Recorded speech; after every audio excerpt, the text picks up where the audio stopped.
called Like You by Roque Dalton. Like you, I love life, the sweet smell of things, the sky blue landscape of January days, and my blood boils up, and I laugh through eyes that have known the bud of tears. I believe that the world is beautiful, and that poetry, like bread, is for everyone.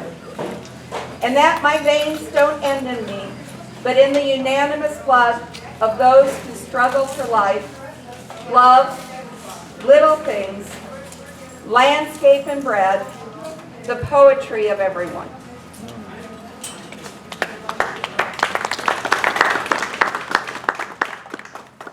You know, one of the things that I really liked Mike was that he was so willing to show up and be vulnerable, and he thought that the work that we did here as poets was so important. And that's why I chose that poem. I'm looking for Barry McDougall to take the mic from me here. He came prepared, he's got his papers. It's bad to jump over there, you could walk around.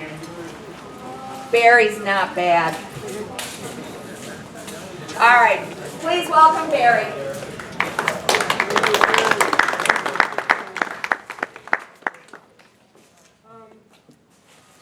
That's Barry McDonald.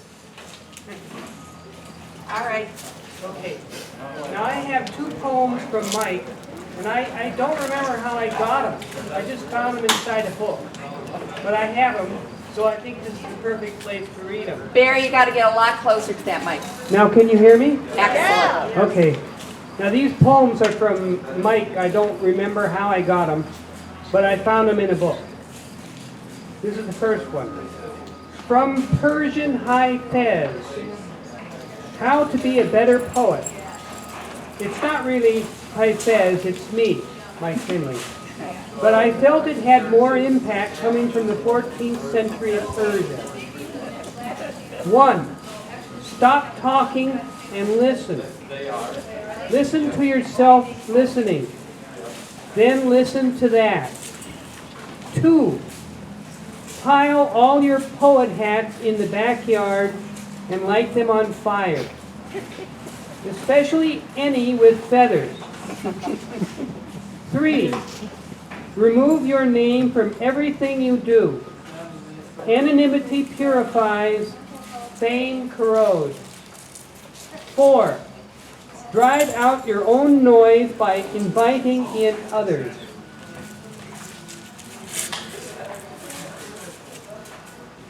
5. Stop breaking sentences into lines. Just breathe. 6. Don't talk to other poets. 1 God per universe is the legal limit. 7. Stop reading poems. Read hands, faces, hearts. 8. Leave notes in unexpected places. In umbrella stands, in robins' nests, on piles of moist buffalo dung. 9. Unless it feels like a gift, don't give it. 10. Stop being a poet at all and lose the sash. And here's the last poem. The poem's Power by Mike Finley. In a proper poem, something changes. The reader thinks a thought he never thought before, or remembers something long forgotten, or he decides, God damn it, I'm not going to think that way again. A proper poem murders the reader. Neurons rebootstrap and learn. The old reader flops into the dumpster. The new reader hoists himself out. The poem doesn't have to be anything major. A crumb on the collar that needs brushing off will do. A good one, and the reader will be packing his bags for Bolivia. Because something has been added. The old ways have been found wanting. The murdered reader is set ablaze. The old task completed. The new hands slap. Off the dust and move on. Thank you.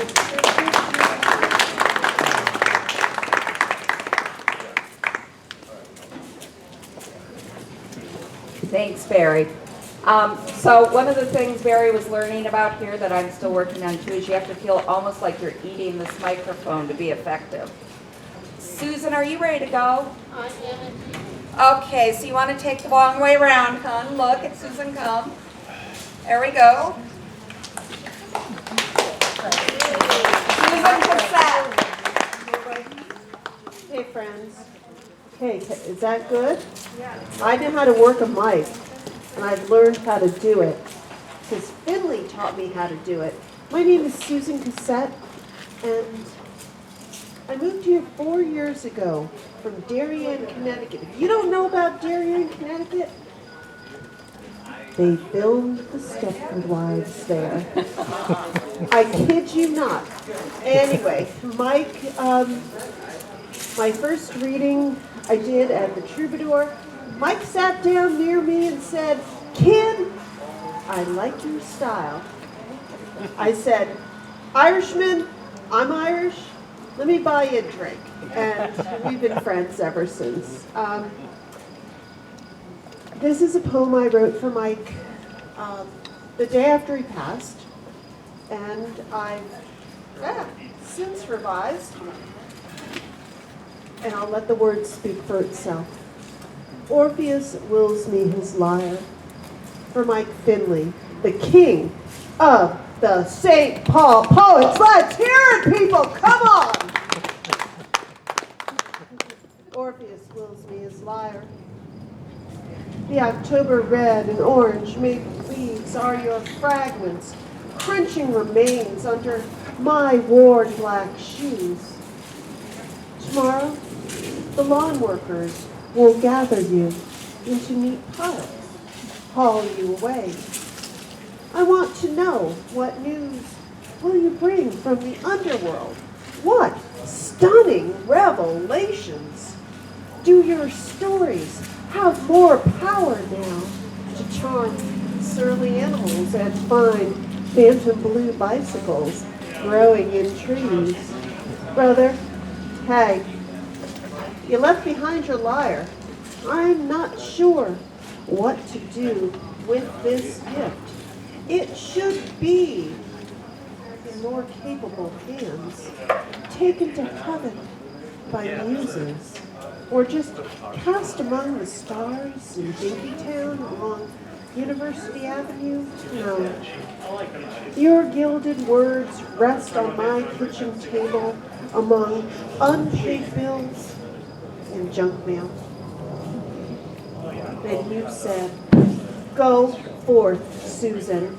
They will throw rocks, whip you with metaphorical branches. They won't harm you. You will play your own music. I got your back."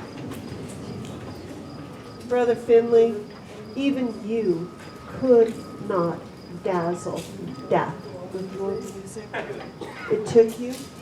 It will take me. It will take us all. And I love you forever. Thanks for listening.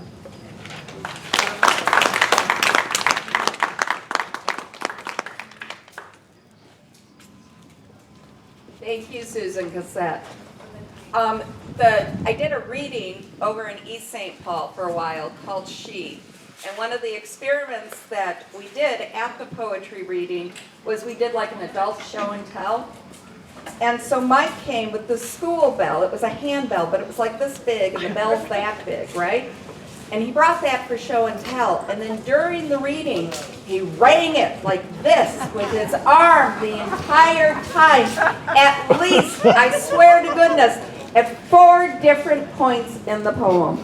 It was very tempting to call Rachel and get the bell, but I figured that if you all know Finley, you know what that was like.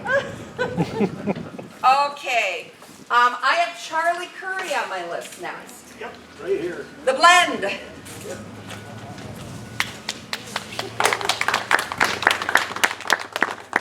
can't remember when I first met Mike. It was either when he did an open mic reader at something called Writers Read in northeast Minneapolis. It was either that, or it was when he was doing his Christmas gig with drawing the little scraps of paper out of the hat. And I mentioned at both of those. I mentioned to him that I really appreciated it. And he showed up at some of the things that I did, and I could always tell when it was okay when he went, "Yes!" in the middle of the reading. These are 2 poems. These are not ones that were written for him or by him, but they do fit him very, very well. The first is called Rule of 78s. I was a banker once. The rule of 78s, the rule for 1-year loans, front-loading interest charges, 12 78s collected the first month, 11 the second, and so on. Scales tipped in favor of the bank. I was a traveler once. Late at night, Kathy's place was still open. She and her barkeeper closing up. Sandwiches appeared. Conversations started. "I'll have to work until I'm 78, she said. Maybe longer. I'll go reluctantly. What would you like to drink?" I was a stranger welcomed there once. Easy conversation, quiet comfort. "I'm 78, she said. Hospitality is everything, I know." And then this is a prayer of thanks. This is for both Danielle and Mike. "You offered up your rich gifts, settled low among everyday things, bound tight with common tasks, half hidden from even yourselves. This was your gift, your own lives, song and silence, landscape and empty spaces, your own journeying lives, offered in love."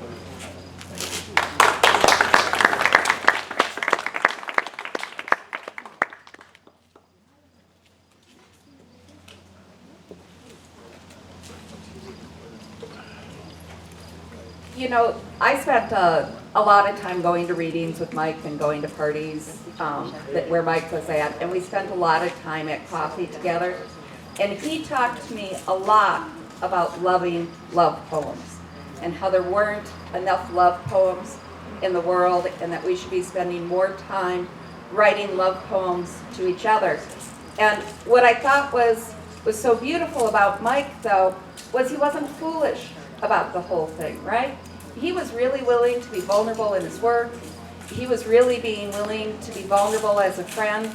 And although he and I never had any arguments between us, there was more than one time where he would lean over his cup of coffee in that coffee cup confessional and tell me about something that he had done wrong. And I really appreciated his genuine nature. Rick Hilbert, you ready to go, sir? Yep. All righty. Please welcome Rick Hilbert.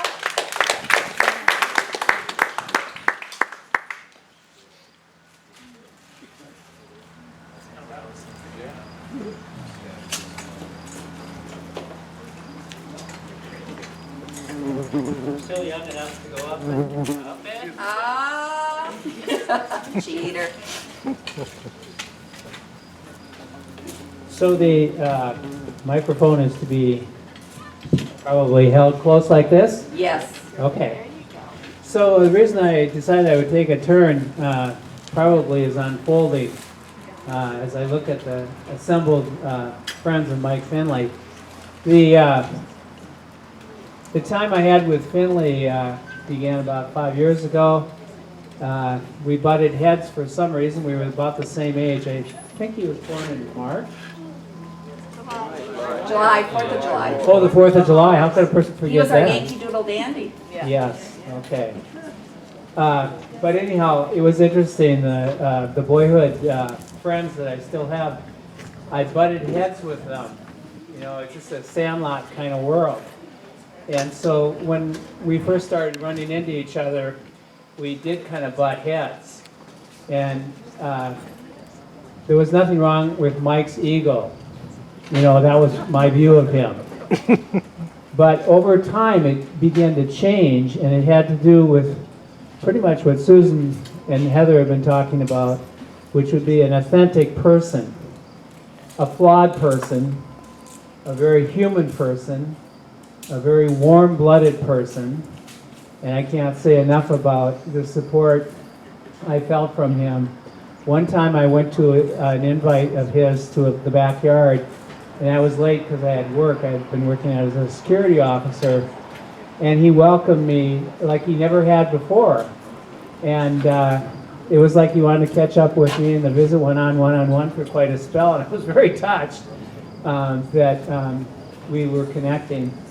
We had this other occasion when Barbaric Yop at the Underground Music Cafe, an open mic venue, was coming towards an end. A group of us started to meet at Black Coffee at Creighton and Marshall Avenue. And we had taken turns picking up Mike and taking him home. And it was kind of like we had to encourage him to come. But he liked being asked and he liked being included. And at this, I call it loosely the Black Coffee Poets. Nobody really was calling us that, but because that's where we met. And we ended up shooting the bull, taking turns reading a poem, maybe reading a second poem, maybe asking somebody who hadn't had a turn to take a turn, that kind of thing. But the real work of the meetings at Black Coffee was actually to plan for another open mic event. And Greg Rude was the instigator at that time, kind of getting us together. And he came up with a name for the event that Mike became a great encourager of. And it was to be at the Underground Music Cafe that in time had become a different owner and was called Egg Roll Queen. And I think because we felt Mike was sponsoring us, encouraging us, he basically kind of took a back seat to the operational pieces, which is fine. That's not what this is about. It's just that there was a fellowship. I go to a men's group, a Bible study, and it had the flavor of a men's group. And it's not that we didn't include other people. It's just that over time that seems to have been the flavor of it. I just can't say enough about the fact that there was a gel, and Mike was the gel in our little group at that time. I'm going to try to wind this up here. I think it was supposed to be 5 minutes.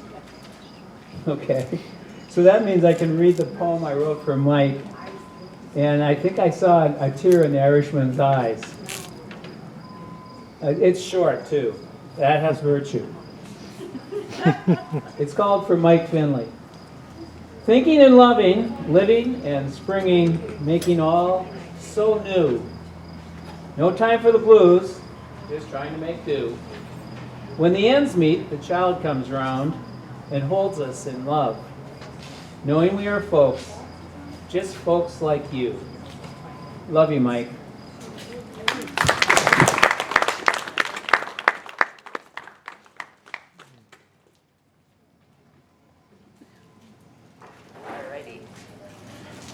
So we're going to have a poem performed by another. Kathy Hill, you know, she wrote a poem. I've heard it's lovely. But she has decided that the person to present it would be Dale Archibald. So Dale, if you could start making your way up here. I think it's really better to go around the wall. Mike did believe people should survive their walk to the stage and return to their seat well.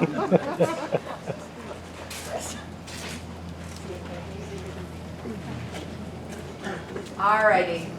So again, this is a poem by Kathy Hill, read by Dale Archibald. Mike certainly spent a lot of time making his way to the microphone when they talk about open mic.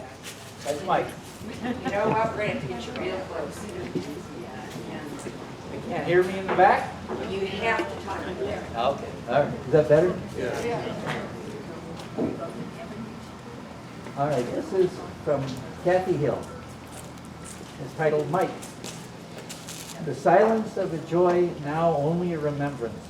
Not the joy of peals of laughter and exuberance, the joy of a shared life understanding that life is not a television sitcom where even disappointment is a source of laughter. It is more a sweet melody tinged with sudden solemn undertones. Everything is not always right, and here is a voice of such knowledge, comforting in the exposure of the real, buoyed up by the manufactural truth, a voice too soon gone, quieted by the hard truth of which he spoke. Thank you.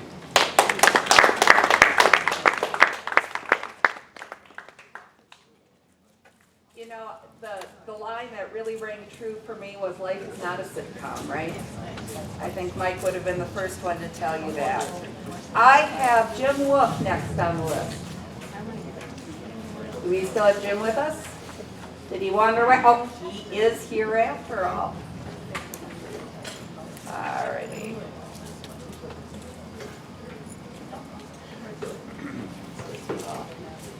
Now Mike was such a good friend of mine that we would go to these silly little craft sales around town because for my daughter we had a soap business, right? And he would come and in particular to the ones before Christmas, and he would always buy soap from me. And he seemed to really like these little robot soaps that we had, right? And I thought, oh, you know, what a good friend Mike is, and you know, he probably tends to buy so many of these little robots because they would be a really nice, small, you know, cheap Christmas stocking stuffer thing. Well, I think it was maybe 6 months before he died that he was telling me about Danielle's tattoo and how Danielle had a thing for robots. And he was giving those soaps to his friend or to her friends. And I think that was probably one of the things that Mike did that was the most moving to me, you know, to be able to see that, you know, in the work that my daughter was doing it and then share that with his friends. You ready, Jim? Yeah. All right, Jim Wolf.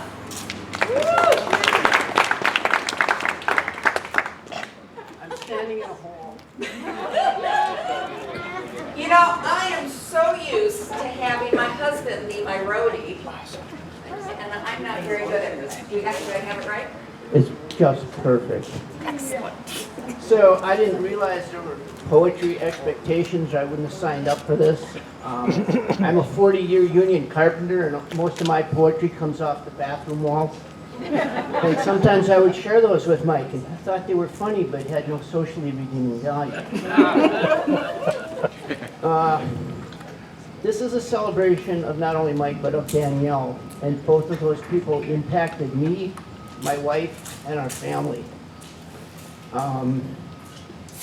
My daughter does not remember Danielle particularly, but she caught the boa bug from her. And my daughter at one point had 11 of them. And the snakes did not stink, but the rats she raised to feed them really. I met Mike and Rachel through my wife. I believe we were still dating, and she said, we've been invited to a Christmas party, and I don't think we missed many after that. There were some summer events.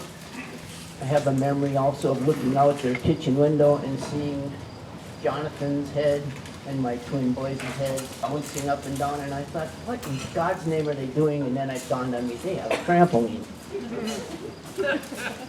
I don't know whatever happened to it, Rachel, but It's one of my colleagues that work with little kids. my kids wanted one for 3 years after, thanks. Well, I was advised that by someone who's married to a lawyer that I probably shouldn't get it because somebody could come by, jump on it, crack their neck open, and then we'd be liable. So I said, screw the lawyers. Well, my kids always wanted one. Sorry. It's okay. The first time I really saw what I thought was truly the classy, caring, and compassionate Mike was at Daniel's funeral. My wife and I have 6 kids between us with the Brady bunch. We have none of our own. We have 2 dogs. We're getting smart. And I was very touched by what Mike said at Daniel's funeral. And I was even more touched by it when my youngest son died of an overdose. And I remembered the class and the calm and compassion that Mike exhibited and was what he shared at Daniel's funeral. And it got me through some really, really tough times. And Mike and I were like worlds apart, but we always really enjoyed each other's company. And one of the gifts that he gave me that I will probably always enjoy is he showed me it was okay to have a poodle.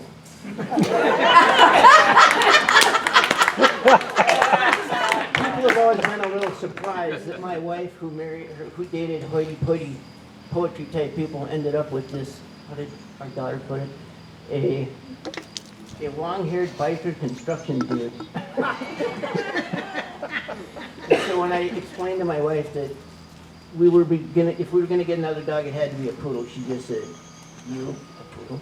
I said, "Well, yeah, why not?" And when Mike had his last birthday party, I felt very fortunate that even with COVID, I was able to approach him and tell him how much that meant to me, and I loved him.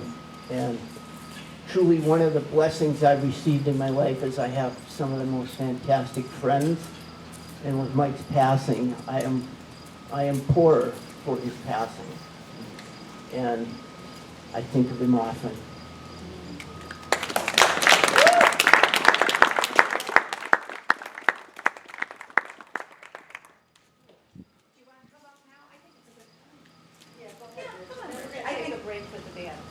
Okay, well, we had 2 more and then we were done. Oh, 2 more and then we're done? Yeah? That's the man. What do you think, Ted? Yep, that's Okay. You gotta be cognizant of the man sign. Of course. I was trying to figure out how to signal you and ask you. So I think you're honest. You could just have it. We have it.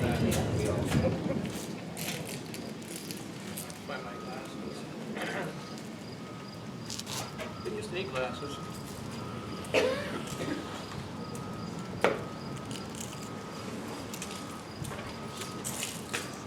My name is Rich Broderick. I know most of you here, yes? And Mike was perhaps my closest friend, which I think probably includes 2/3 or more of the people here, yes? He was your closest friend too. He had a lot of close friends. And yeah. I'll demonstrate that I've now joined the new generation. So I'm reading my poem off my phone. If I can bring it up. Hope it's on Facebook. I know none of you bring up anything either. I met Mike 40 some odd years ago or more. 40 some more years or more ago. And we were always friendly, never really close friends. But then when Danielle died, that became a kind of actual thing that happened. I had just gotten, I had a dog for a long time named Binks that was dumped on me. He was a cross between a toy poodle and a toy dachshund. Now, why anyone would do that to that, I don't know. And I called him Binks the Wonder Dog. The wonder was, I never killed him. But then when he passed on, came back from a trip with my family, and we acquired my next dog, which was a 15 or 16 pound, 13-week Labrador mix, who was skin and bones, but had paws this big. So I knew he's going to be a big dog. That's how you know. And he and Bo, which was the poodle at Mike at that time, became close friends, even though Bo was 13 or 14 years old and Chance was just a puppy. But I could see Bo watching Chance down here and other places where Mike and I would walk, running around, and I could see him thinking, that's me when I was young, you know? Anyway, I won't go on any more about that. I wrote this, actually, just yesterday. Revised it today, probably can revise it again tomorrow. And it's called Morning Song, and it's for Mike, but it's also for Danielle. Because I know how much he loved her and how much it took out of him, as it did Rachel and everybody else. So it's called Morning Song. Mike, Danielle, how fraught with risk it is to compose a poem about anyone's life, even our own. But how much more challenging when we try to praise someone we love, but who isn't here anymore to laugh and offer several well-conceived corrections. Your life stories cannot be summed up, cannot be simplified. They were a contradiction of sad and funny, and at times joyous moments, woven by your spirits into a collage that compels us to reveal yet again how much we miss you, how much we wish you were here among us today. You were like a phrase from a beautiful and now heartbroken song. We will go on hearing that melody in our minds, in our hearts, until that day comes when we can join our voices again with yours. And won't that moment be heaven sent and impossible to forget?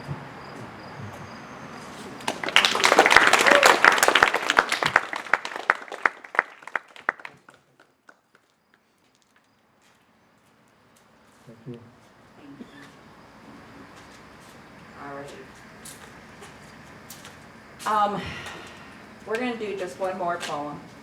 I wish it would have, the order would have been reversed, but this poem was what got me here today, and it's